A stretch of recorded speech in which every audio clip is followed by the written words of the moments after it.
દક્ષિણ ગુજરાત સહિત રાજ્યભરના ખેડૂતો માટે એક ખૂબ જ રાહતના સમાચાર સામે આવ્યા છે।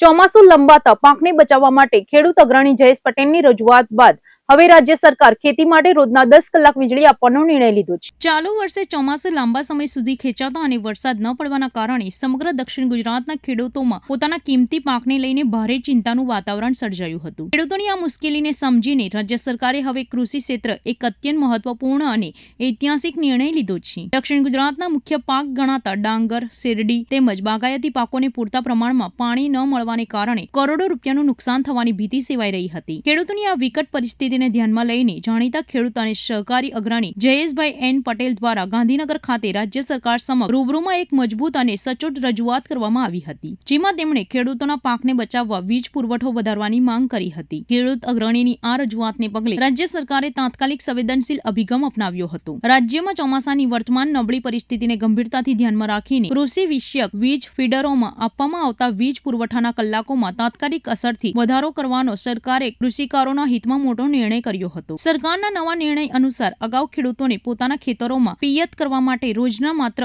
8 કલાક વીજ પુરવઠો આપવામાં આવતો હતો, પરંતુ હવે વરસાદ ખેંચવાના આ કટોકટીના સમયે પાકને સુકાતો બચાવવા માટે આ સમયગાળો વધારીને રોજના સળંગ 10 કલાક વીજ પુરવઠો આપવાનો નિર્ણય લેવાયો છે। આ વધારાના 2 કલાકની વીજળી મળવાના કારણે ખેડૂતો પોતાના પંપ સેટ વધુ સમય ચલાવીને પાકને પૂરતું પાણી આપી શકશે। રાજ્ય સરકારના આ સકારાત્મક અને ત્વરિત નિર્ણયથી દક્ષિણ ગુજરાતના હજારો ડાંગર અને શેરડી પકાવતા ખેડૂતોને બહુ મોટી આર્થિક રાહત મળશે અને તેમનો ઊભો પાક બચી જશે। દક્ષિણ ગુજરાતમાં અગ્રણી ખેડૂત નેતા જયેશ પટેલે સરકારના આ ખેડૂતલક્ષી નિર્ણયને મુક્ત કંઠે આવકાર્યો છે અને સમયસર મદદ કરવા બદલ મુખ્યમંત્રી અને ઉર્જા મંત્રીનો આભાર વ્યક્ત કર્યો છે।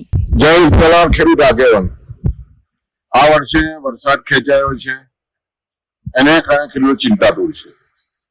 મુખ્ય પાણીનો સ્ત્રોત પાકમાં ખૂબ જ જરૂરી હતો અને ખેડૂતો અને ખેડૂત આગેવાનો, ખેડૂત સંગઠનો તરફથી સરકારશ્રીમાં અને માનનીય મુખ્યમંત્રીની રજૂઆત થઈ હતી કે જે 8 કલાક વીજળી આપવામાં આવે છે એને વધારીને 10 કલાક કરવી જોઈએ ને એના અનુસંધાનમાં આદરણીય મુખ્યમંત્રીશ્રી તરફથી સરકારમાં સૂચના થયા પછી ઉર્જા વિભાગે પરિપત્ર કર્યો છે અને 10 કલાક વીજળી આપવાની જે વાત સ્વીકારી છે એને કારણે ખેડૂતોમાં ખૂબ જ આનંદની લાગણી છે। આ વર્ષે જે રીતે વરસાદ ખેંચાયો છે, પાણીની ખૂબ જ જરૂરિયાત હોય, સૌરાષ્ટ્ર હોય, ઉત્તર ગુજરાત હોય, દક્ષિણ ગુજરાત હોય, તમામ ખેડૂતોને પાણીની જરૂરિયાત છે અને એમાં વીજળી 10 કલાક આપવાની સરકારે જે સ્વીકારી છે એને કારણે આવનારા દિવસોમાં પોતાનો પાક ખેડૂત બચાવી શકશે। એટલે સરકારશ્રીના નિર્ણયને અમે વધાવીએ છીએ।